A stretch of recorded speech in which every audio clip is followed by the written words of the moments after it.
Okay, hello and welcome back to Land Rover Toolbox videos. This is a little bit more about painting, and we're going to do the Corroless S today. And this is from Arkwright Paints, of course, that are sponsoring us at the moment. Right, so you have seen the Corroless S1 or S2. This is actually S2 because it's a buff colour. And I haven't shown you how to paint with this yet, although you've seen it in our projects. The thing with the Corroless S, it is a rust inhibitor, so painting onto bare metal and onto rust is no problem at all. And it acts as a primer, so you can go ahead and then spray on, hopefully, other Corroless products over the top of it. However, in this video here, which is, there's a link below, I actually used a chassis paint because I needed the right colour. But however, the best way of getting a good finish is with a spray gun. Corroless is sold by Arkwright, and they are the northern agents for Corroless. And there's only a few agents in the UK, so anybody else who says that they are selling Corroless are definitely going to be pricey. Anyway, this stuff can be brushed on. It's okay, it has good wetting properties apparently, but I hate the finish that you get with thick paint. It does leave brush marks, which to you possibly is okay. You can get it in a spray can form. There are other companies that are selling this under a different name, and the aerosol is as good as spraying with a spray gun. What we like here is to get a good finish, because this isn't exactly a show vehicle, but I'd like a good finish on the underside of the vehicle as well as the top. And of course, I'm still learning to spray paint. However, I've got the basics down, so it goes without saying that if you've got the equipment, it's actually easier to spray than it is to brush paint. It's a lot quicker when you're doing quite big jobs.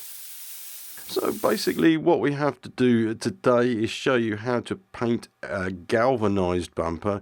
And I did brush paint these parts here, which I'm not very happy again with the brush marks in them, so I'm going to spray them over for the second coat. So with galvanized, you need to etch it with something before you go ahead and paint it. Now this is Mawson's T-Wash. Was it Morden's T-Wash, sorry, and basically this is a phosphoric acid. You always pour it into a container, don't dip the brush into the pot, because what happens is it starts to react with any chemicals or metal that's on it. You do need to etch, first of all, the galvanized before you go ahead and paint, so Mordant Acid Etch T-Wash is what you need from Arkwright's. Okay, so basically what this is wash it on, wait until the metal goes black, and then I actually wait until it goes dry and then wash it off with water. But first of all, it's a clear solution. What you'll find, I don't know if you can see in the video here, that I'm actually wearing a breathing mask, which deals with organic gases. I'm also got some chemical gloves, or chemical proof gloves, and a pair of goggles as well to stop splashes in the eyes. So thanks to Luke here, he sent me a picture of a brand new galvanized bulkhead that has been T-washed, and you can see the effect it has had.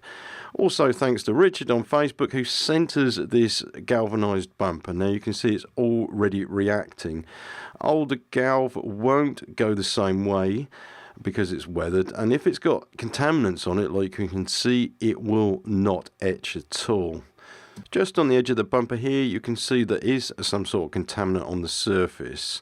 Also, if there's paint splatters like here, and if you have tape on it as well, like we have somewhere on the top here, over here, you'll see that it doesn't etch in, and you can also see the rust in places where it's been chipped. So basically that does need to be cleaned. Now I've washed this off, and I'm going to remove all the contaminants and then re-wash it again. Basically I'll do that with a wire wheel, but just to save time, I'm not going to show you doing it again. But this has now been T-washed and etched, so we can go ahead and put a primer on. The Corroless primer has a pigment in it which sinks down, and it will act onto the rust, and it will keep working away at inhibiting rust for up to 10 years apparently. This is what it's guaranteed for, so it's worth doing it on an old Galv bumper. All paint products have a technical data sheet, and there will be a link below so you can download it and read it if you wish to. And on the technical data sheet you also have the colours S1 red brown, which is the red oxide, and S2, which is buff, which we're using. Drying times is important, and also thinning and cleaning solvent. It recommends here to use a Corroless thinners number 2 and only use gun wash for cleaning your gun out afterwards. If you're unsure about which thinners to use, then it's Corroless thinners, which is specifically designed for this paint. There are other options available, and you can talk to Arkwright about your specific needs. So basically I've decanted out 200 millilitres into a measuring container. This is possibly too much for what I need, but we can always use a little bit on a brush afterwards.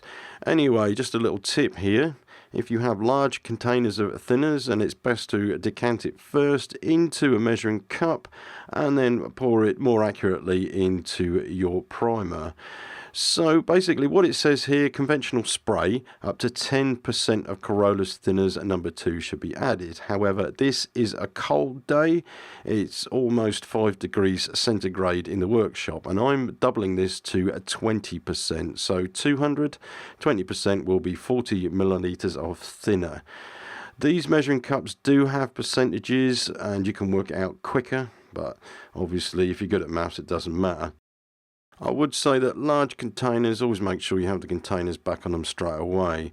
Right, so mixing it thoroughly, you can mix it bit by bit until you've got the right thinning, but it's okay. Next thing to do is to strain it out to make sure you get any contaminants out of the paint before you put it through the gun. This is always a good housekeeping tips, because if you do get your gun jammed with a bit of contaminant or dry paint in there, it can be really messy. So always use a filter. Okay, so spray guns are plenty about. You can get a cheap one and spray this. However, you've got to be observant of the fluid tips. Now this is a 1.4, which is good for doing top coats and clear coats, but it's no good for primers whatsoever, especially this Corroless stuff, because it is quite thick. Now this is probably the cheapest I've ever seen. This is a 3mm fluid nozzle, which is massive. It'll probably do the job quite well, whereas I'm using a primer gun, which is mine. Okay, now this is specifically designed for primers, so it will push a lot of thick material out of the gun. The controls are very accurate, however, always wind them out to give me as much as possible. Now, this did come with a 1.4 air cap, and I've changed it to a 2mm air cap, which means this is good for spraying primers. Everything is mounted on a frame, so I can walk all the way around it and access everything. Nothing worse than circular stuff that you can't get to. Now, as I said earlier, this workshop is about 5 degrees centigrade at the moment because it's winter, and if you look at this, it says the application temperatures range between 2 degrees and 35 degrees centigrade, which is very generous. You do have to observe humidity and don't paint just before it's raining because there will be a lot of moisture in the air.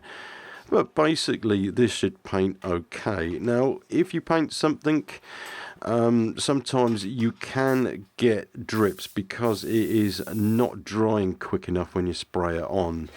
Right, so the gun's set up anyway, so we'll go ahead and paint this galvanised bumper and the other pieces.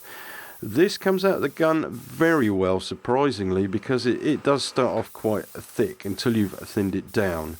10% as recommended, but you have to be flexible as well. Once you know a little bit about spraying, then you'll realise that ambient temperature makes all the difference to how your paint goes on to your workpiece and how it comes out of the gun. And this will also apply to pressures as well, which are put into your gun. This is something you have to learn as you get into painting with a spray gun. And as I commented earlier, hanging your pieces so you can get all the way around and makes your life comfortable. You don't want to be picking up pieces and turning them once they're wet. The other thing that you do learn is things like this damper. I've hung upside down, otherwise it would start to creep shut if it was the other way up. So these sort of things you have to think about when you're setting up ready for painting. The same applies for welding. When you're welding something, you need to be able to access everything so you can get your welding easy. And again, you can see here that I've set it up so I can get all the way around this cylindrical piece without having to touch it whatsoever. The best adhesion that you can get is when you have rust, because the Corroless will actually use the rust as a fixer as well. Otherwise, shot blasting is excellent, but you have to make sure that you have a good key.